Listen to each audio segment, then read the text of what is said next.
Alors on continue. Si une personne elle est dans un endroit aéré, donc en plein air, quoi, elle n'est pas dans une maison, dans un endroit où il n'y a pas de mechitzot, donc il n'y a pas de séparation. C'est interdit de faire ses besoins dans la direction est-ouest. Par contre, il faudra donc que nous donnions face à l'est ou à l'ouest, il faudra pas faire ses besoins dans cette direction. C'est s'il a besoin, donc il le fera donc du nord au sud ou du sud au nord.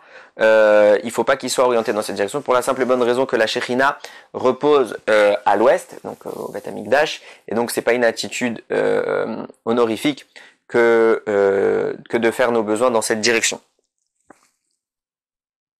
Ça s'applique aussi bien à l'homme qu'à la femme. Et alors tout ce qu'on a dit ici, maintenant on va donc cette règle-là, donc de s'orienter, que ça ne soit pas orienté vers la Shekhinah.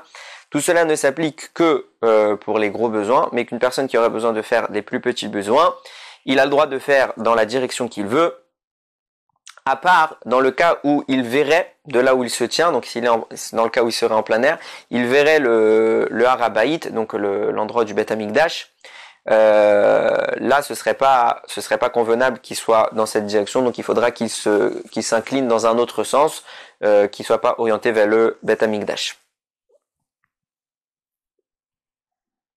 Alors, tout ce qu'on vient de dire n'est vrai que si l'endroit est en plein air, d'accord, donc des toilettes de fortune, pas dans une maison. Évidemment, si on est dans un endroit où il y a des mechitzot, donc il y a des séparations, comme c'est le cas de nos jours, on a tout à fait le droit de faire nos besoins dans la direction que nous voulons.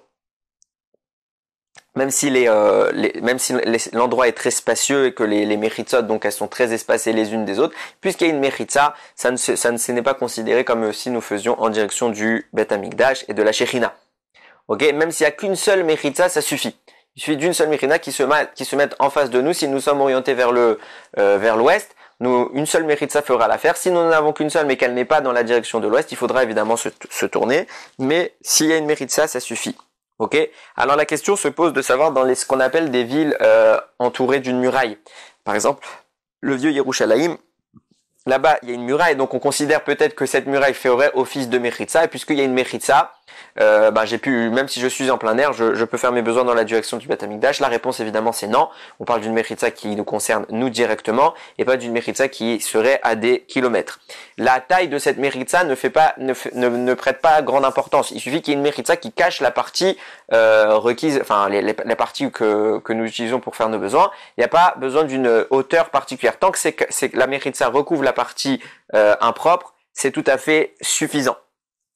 Maintenant, la personne qui construit sa propre maison, parce que si vous êtes locataire ou si vous achetez une maison qui est déjà faite, c'est une chose, donc on a évidemment aucune raison, aucun interdit d'aller dans les toilettes, même si elles sont orientées, puisqu'on vient de voir qu'il y a des mechitsot. Mais si maintenant je suis la personne qui construit cette maison, alors évidemment j'ai plus de latitude et je peux être un peu plus strict avec moi-même. Donc si c'est faisable, évidemment que on évitera d'orienter les toilettes dans la direction de l'est vers l'ouest ou de l'ouest vers l'est. On essaiera de le faire du nord vers le sud.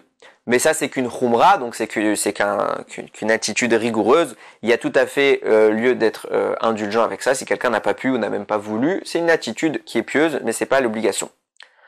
Pareillement, une personne qui construit sa maison à côté d'une synagogue ou d'un Beth Midrash, lui, ce serait bien qu'il soit un peu plus rigoureux et qu'il n'oriente pas ses toilettes dans la direction du Beth Midrash. Maintenant, encore une fois, tout cela, ce n'est qu'une midat hachasidut, donc c'est une mesure de piété. Si quelqu'un n'a pas pu faire autrement, il aura le droit de s'orienter dans cette direction, puisqu'il a des mechitsot, il a des murs, et a fortiori, lorsqu'on est dans une maison, il n'y a pas qu'une mechitza, il y a des fois, parce que la mechitza qu'on va considérer comme étant la porte, elle est souvent ajoutée à plein d'autres murs dans la maison, qui font complètement barrage, donc il n'y a pas lieu d'être strict là-dessus. C'est une midat hachasidut, celui qui le peut, Baruch Hashem.